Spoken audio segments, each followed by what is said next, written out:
Continúo con la parte 4 del libro Interpretando Apocalipsis. Este es el video 2 de 3 videos. Esta parte 4 está titulada Interpretación generalizada y los electos. En el video pasado vimos dos conceptos que van unidos, y uno es que Dios llama las cosas que no son como si fuesen. En otras palabras, existe en la Biblia un concepto en relación a la formación de los creyentes, en los cuales se puede resumir en las palabras sí, pero todavía no. Y eso está relacionado con lo que acabo de decir de Dios llama las cosas que no son como si fuesen. Y también vimos que si un cristiano desea ser receptor de las promesas que salieron de la boca del Altísimo, pero no cumple los requisitos que están involucrados en esa promesa, o se sale en el camino de la trayectoria de la palabra que salió de la boca del Altísimo, Dios no está obligado a cumplir la promesa que haya hecho. El día de hoy vamos a conversar un poco acerca de lo que la Biblia le llama, Pablo le llama, el supremo llamamiento. Y estoy tratando de explicar que no todos los cristianos llegaremos a ser como Jesús. Debemos comprender que tan pronto cuando alguien nace de nuevo, poniendo su fe en Yeshua para el perdón de sus pecados, queda automáticamente invitado para llegar a ser como Jesús, como decimos, o a lo que yo llamo llegar a la semejanza del Hijo del Hombre y participar en la cena de las bodas del Cordero que registra Apocalipsis 19. Pero el hecho de que al nacer de nuevo todo creyente está invitado a ser como Jesús o a la semejanza del Hijo, o que está invitado a la cena de las bodas del Cordero, no significa de que automáticamente todos irán a la boda. Todos están invitados, pero no todos irán, no todos llegarán, no todos cumplirán los requisitos que se necesita para llegar a tan grande honor. Así que desde esa perspectiva encontramos escrituras que solo son aplicables a los electos, o sea, las personas que cumplan con los requisitos preestablecidos para la realización o cristalización de las promesas sobre sus vidas. Y no todo el cuerpo de creyentes va a estar involucrado como un todo. Pero al mismo tiempo, esas escrituras están dirigidas a todos, porque la puerta de oportunidad está hasta este momento, y según mi entendimiento, abierta de par en par, por su gracia y por su misericordia para usted y para mí. Y como ya vimos, también Él llama las cosas que no son como si fuesen. Mi oración es llegar a ser un vaso útil que puede ser usado para animar a quien me esté escuchando a asegurarse de reenfocar su propósito en la vida y dirigirse hacia el lugar santísimo, en donde Jehová el Padre Eterno y Yeshua el Señor de todo y de todos están en gloria. Y que anclemos nuestros corazones a versos como Colosenses 1:27, que ya he mencionado varias veces, en el cual dice que es Cristo en vosotros la esperanza de gloria. Es el Mesías en nosotros, esa esperanza de gloria. Mientras estemos vivos, mientras seamos cristianos, mientras el Señor esté en nuestros corazones, hay esperanza de alcanzar la gloria, hermano. Perseveremos con la misma mentalidad o actitud del apóstol Pablo. Mire lo que dice en Filipenses 3, del 10 al 14. Dice así: y conocerle a Él, el poder de su resurrección y la participación de sus padecimientos, llegando a ser como Él en su muerte, a fin de llegar a la resurrección de entre los muertos. No que ya lo haya alcanzado o que ya haya llegado a ser perfecto, sino que sigo adelante a fin de poder alcanzar aquello para lo cual fui alcanzado por Cristo Jesús. Hermanos, dice Pablo, yo mismo no considero haberlo ya alcanzado, pero una cosa hago, olvidando lo que queda atrás y extendiéndome a lo que está delante, prosigo hacia la meta para obtener el premio, oiga esta expresión, del supremo llamamiento de Dios en Cristo Jesús, que es llegar a ser como Jesús, a tener la semejanza del Hijo. Aun cuando al final y delante de los ojos del Altísimo yo no llegase a ser uno de estos electos, el hecho de haber sido considerado como un candidato, eso en sí ya es un honor. Ahora, después de este paréntesis y de compartir mi corazón, volvamos al concepto de que no todos los creyentes llegarán a ser como Jesús. Veamos Primera de Juan 3:2, un pasaje conocido que dice, y el cual ya he mencionado anteriormente, dice Primera de Juan 3:2, amados, ahora somos hijos de Dios y aún no se ha manifestado lo que hemos de ser. Sabemos que cuando Él aparezca, seremos semejantes a Él, porque le veremos tal como Él es.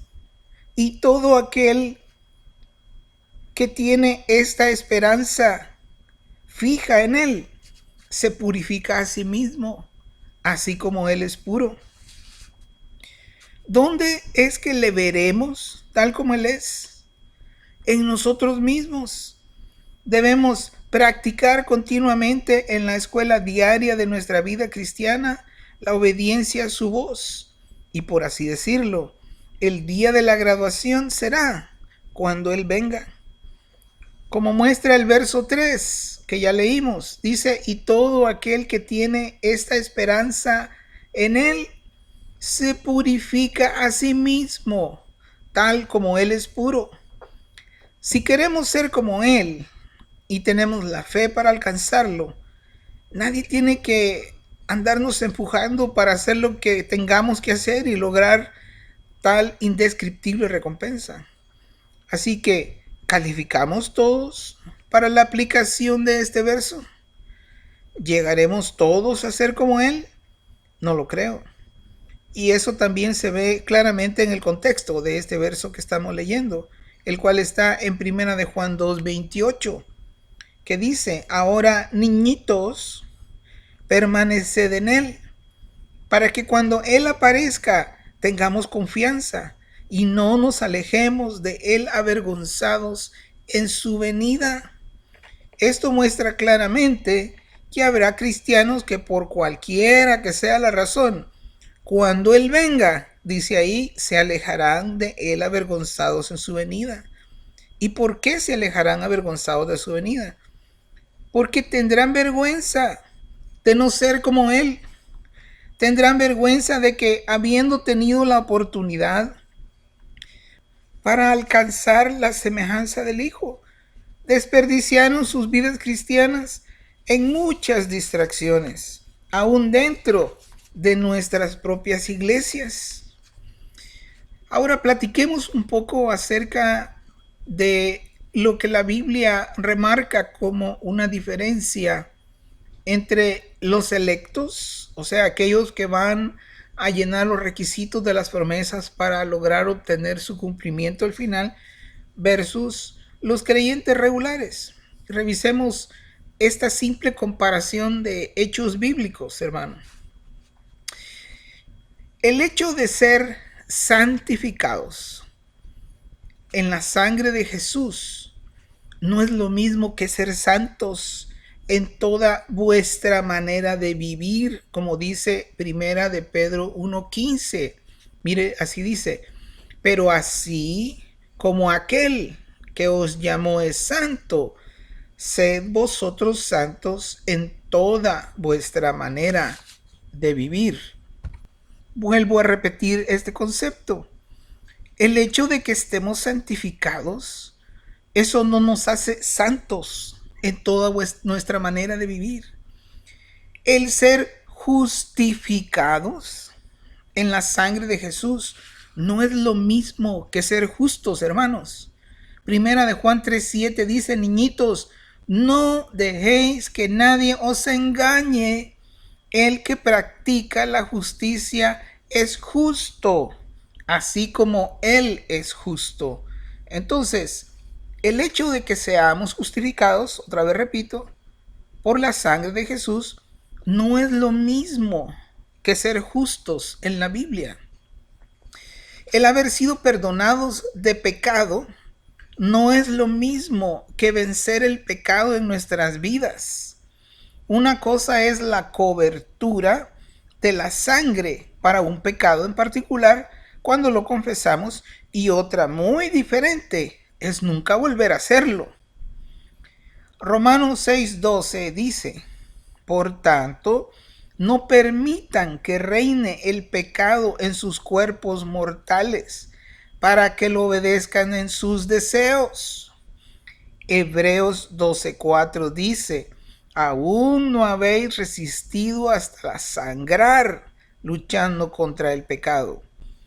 Primera de Juan 1:9, muy conocido, dice: si confesamos nuestros pecados, Él es fiel y justo para perdonar nuestros pecados y limpiarnos de toda maldad.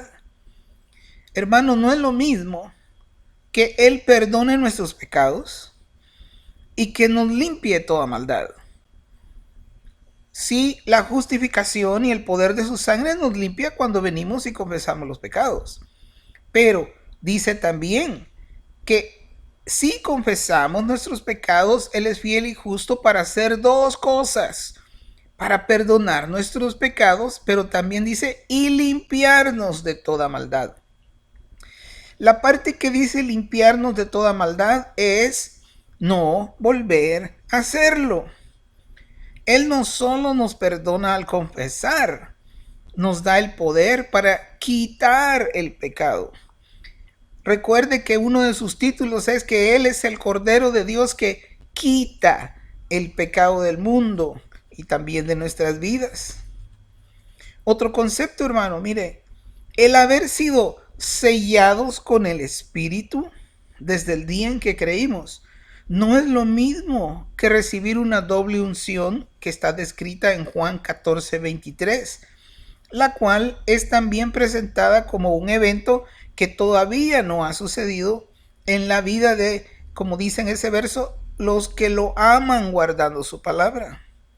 Jesús respondió y le dijo ahí en Juan 14:23, así dice, Juan 14:23, Jesús respondió y le dijo: si alguno me ama, guardará mi palabra, y mi Padre le amará, y vendremos a él, el Padre y el Hijo, mire, y vendremos a él y haremos nuestra morada en él. No, ahorita somos morada y somos templo en el sentido de que nuestro espíritu ha sido sellado desde el momento en que creímos. Pero esta profecía que Jesús está diciendo en Juan 14:23 es su presencia en el creyente rebosando desde el espíritu, que es donde está ahorita, pero llenando nuestra alma. Nuestra alma consiste en nuestro intelecto, nuestras emociones, nuestra voluntad y aún más. Dice, y vendremos a Él y haremos nuestra morada en Él, una morada donde la gloria de Dios manifiesta está permanente. Sí, somos templo y somos casa ahorita, pero el llegar a ser morada a este nivel es diferente, es otro nivel más alto, hermano. Tener el Espíritu morando en nosotros no es lo mismo que ser guiados por el Espíritu. Muchos creyentes tienen el Espíritu en ellos, pero lo menos que tienen es ser guiados por el Espíritu. En Gálatas 5:25 dice, si vivimos en el Espíritu, andemos también en el Espíritu. Romanos 8 del 13 al 14 dice, Porque si vivís conforme a la carne, moriréis. Pero si por el Espíritu hace morir las obras del cuerpo, viviréis. Porque todos aquellos que son guiados por el Espíritu de Dios, esos son hijos de Dios. Parecería que ese verso está diciendo que los que no andan conforme al Espíritu no son hijos de Dios, pero eso parece a alguien que no conoce el juego de palabras en el griego. Aquí lo que está diciendo es, en otras palabras, que hay cristianos carnales, que viven fuera de la vida del Espíritu, que viven satisfaciendo la carne, pero tienen el sello en sus corazones, no son guiados por el Espíritu de Dios. Entonces, cuando dice aquí que los que son guiados por el Espíritu de Dios, esos son hijos de Dios, la palabra hijos ahí es del griego huíos. En otras palabras, quiere decir que son hermanos maduros que dejan de ser niños para venir a ser parte integral de los negocios de la casa del Padre. Eso es lo que quiere decir. No está diciendo de que unos no son salvos y otros sí son salvos. Hay claramente en la Biblia lo que conocemos como creyentes carnales. Pablo lo menciona todo el tiempo. Entonces, también quiero decir, porque todos aquellos que son guiados por el Espíritu, estos son hijos de Dios. Cuando digo ser guiados por el Espíritu, no estoy hablando de un montón de gente que se inventa cosas y que de su propia imaginación y de lo torcido de su corazón cometen un montón de tonterías en el nombre de Jesús. Mire, hermano, el andar en el Espíritu no es esotérico y no es místico, así como flotando en una nube y que uno pierde el control. No.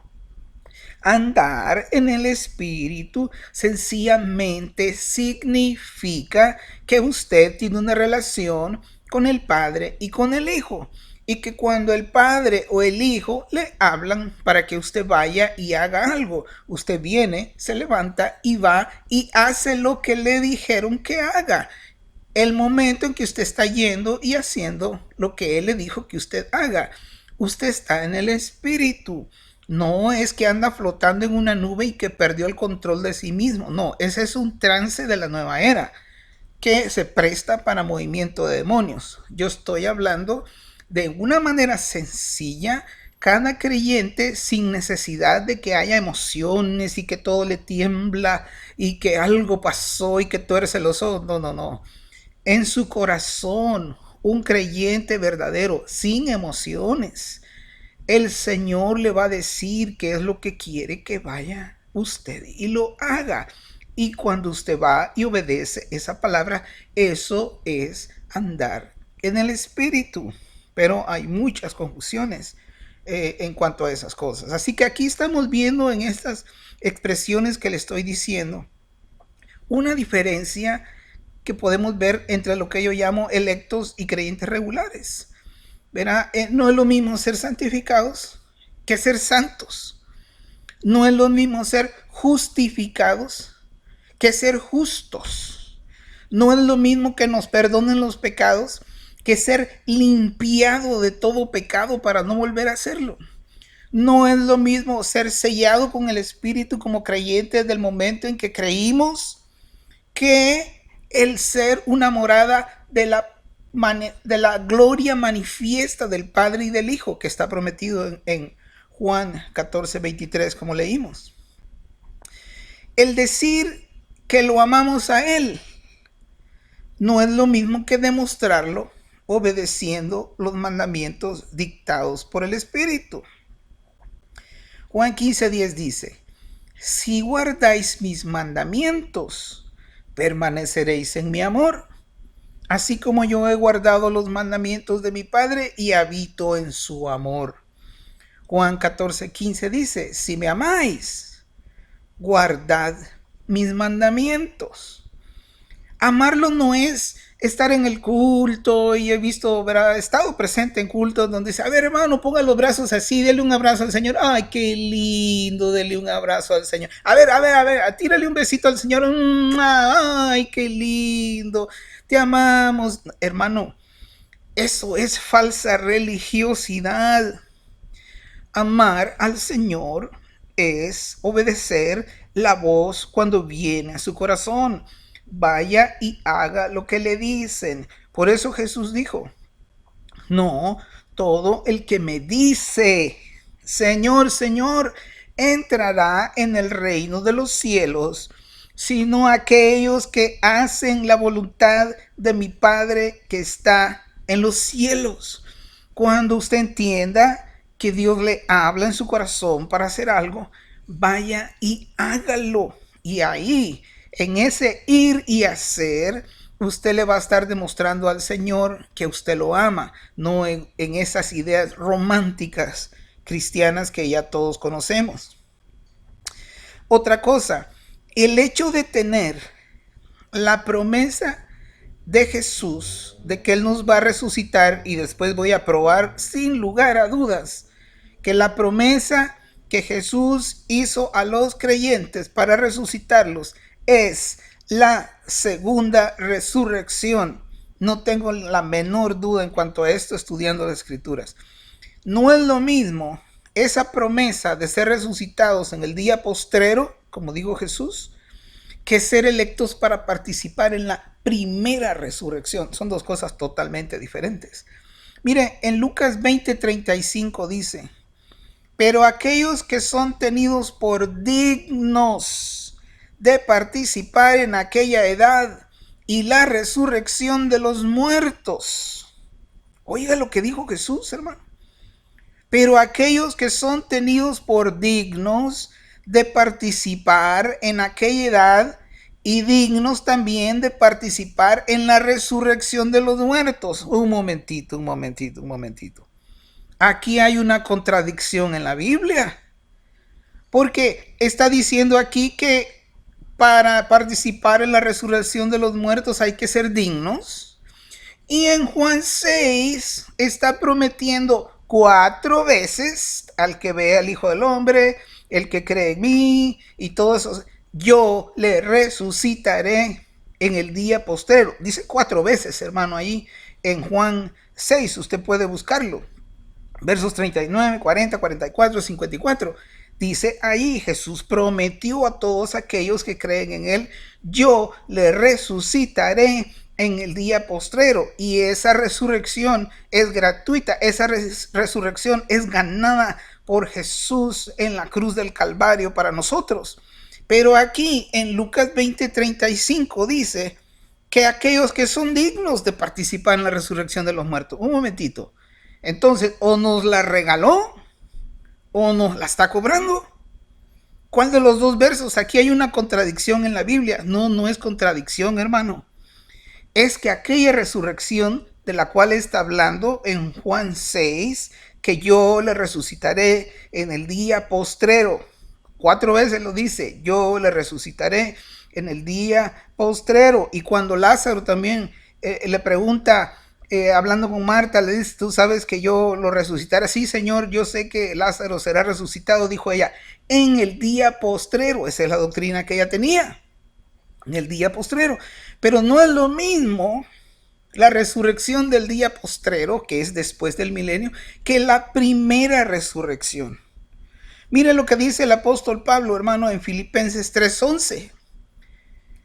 Si de alguna manera yo tal vez obtenga la resurrección de los muertos. Hermano, Pablo tenía problemas de fe. No creía que Jesús había prometido que lo iba a resucitar en el día postrero. No, hermano, es que usted tiene confundidas las resurrecciones y usted está mezclando las dos. Pablo sabía de lo que estaba hablando. Él sabía que para participar en la primera resurrección hay que ser dignos, como dijo Jesús. Él sabía que participar en la primera resurrección significaba renunciar a todo. La otra resurrección no, porque es por la justificación y la sangre de Jesús para el perdón de nuestros pecados que vamos a ser resucitados y nuestros nombres están inscritos en el libro de la vida.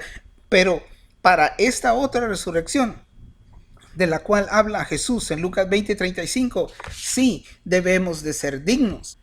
Así que no es lo mismo la resurrección que ya la tiene usted asegurada y regalada en el día postrero por creer en Jesús, que la primera resurrección para la cual uno tiene que ser digno, según Jesús. Mire, no es lo mismo entrar al reino, ser participante del reino, que heredar el reino. Son dos cosas muy diferentes. En Romanos 8:17 dice, y si hijos, también herederos, herederos de Dios y coherederos con el Mesías, si es que sufrimos juntamente con Él, para que juntamente con Él seamos glorificados. Entonces ya vimos, no es lo mismo ser santificados que ser santos en toda nuestra manera de vivir. No es lo mismo ser justificados por la sangre de Jesús para el perdón de nuestro pecado que llegar a ser justos. Son dos cosas diferentes. Nadie se engañe, dice, el que practica la justicia es justo, no el que dice que es justo, sino el que la practica. No es lo mismo haber sido perdonados de pecado que ser limpiados de pecado y no volverlo a hacer. No es lo mismo ser sellados con el Espíritu Santo que tener la presencia manifiesta del Padre y del Hijo en nuestras vidas, siendo una morada de Él eterna a otro nivel. No es lo mismo decir que lo amamos y ponernos muy románticos que ir y obedecer lo que Él nos dice que vayamos y hagamos. No es lo mismo la segunda resurrección que nos fue regalada que la primera que uno tiene que ganársela. No es lo mismo. No es lo mismo entrar al reino que llegar a ser un rey de ese reino. Me doy a entender, una persona puede entrar al reino de Dios, pero no ser rey. No es lo mismo. Así que la lista podría seguir y seguir, hermano, para que usted vea las diferencias que son establecidas en la misma escritura. Todo esto que yo le he dicho de puros versículos de la Biblia. Por lo tanto, una cosa es la maravillosa cobertura y la justificación alcanzada en su nombre y su sangre, y otra muy diferente, lo que realmente somos. No solo en lo relacionado al pecado, que también se manifiesta con áreas muy feas de nuestra personalidad. Yeshua vino a destruir las obras del diablo por completo, no solo a cubrirlas externamente. Eso incluye pecados escondidos, que son nuestro gigante, hermano, demostrado por el hecho de que uno está confiesa y nunca logra vencer ciertas áreas. ¿Puede usted imaginarse a sí mismo sin eso en su vida? ¡Qué glorioso! ¿De verdad quiere usted ser un vencedor en todo lo que eso realmente significa? Así que no es lo mismo, hermano, una cosa que la otra, y eso debe quedar claro en nuestros corazones. Hablemos un poquito acerca de Apocalipsis, el significado de la palabra griega, que es básicamente quitar el velo, revelar, descubrir, destapar, desvelar, como quitándole el velo, descubrirlo. Existen muchos aspectos con respecto al nombre del libro de Apocalipsis. De acuerdo a mis estudios, esa es la clave para la interpretación del libro y se encuentra en las primeras 4 palabras que usamos en nuestras traducciones al español y aún en inglés también, que dice Apocalipsis 1:1, dice la revelación de Jesucristo que Dios le dio, etcétera, etcétera. Pero las primeras palabras, 4 palabras son la revelación de Jesucristo. El libro de Apocalipsis no se trata del anticristo o una bestia destructora, no se trata del 666 y acerca de el día en que se van a dar a conocer los extraterrestres grises o el retorno de los Nefilín, con el transhumanismo y otros eventos de importancia de los tiempos finales. Aun cuando todas estas cosas son parte muy oscura de todo este paradigma. El evento ultimado de las edades a ser manifestado es el apocalipsis de Jesucristo o el apocalipsis de Yeshua, en otras palabras, el revelar, el descubrir a Yeshua entre los creyentes electos. En otras palabras, existen candidatos para llegar a ser como Jesús de las 7 iglesias, en lo cual nosotros también estamos incluidos, y que representan la iglesia de Yeshua como un todo, que incluye israelitas y gentiles. Por así decirlo, están todos compitiendo para llegar a ser vencedores de las iglesias y recibir las promesas hechas por el mismo Yahshua para derrotar todos los enemigos, incluyendo los enemigos de adentro de nosotros, de nuestra alma, que combaten en nuestra carne, y también en una forma gloriosa y extraordinaria vencer enemigos extradimensionales también, y traer gloria y honor al Rey de Reyes y Señor de Señores, Yeshua el Mesías, y al Padre eterno, creador de los cielos y la tierra. En palabras entendibles, simples, pero profundas, nosotros como creyentes en Jesús estamos cubiertos con el manto de su sangre para la justificación de pecados delante de sus ojos y los ojos del Padre eterno.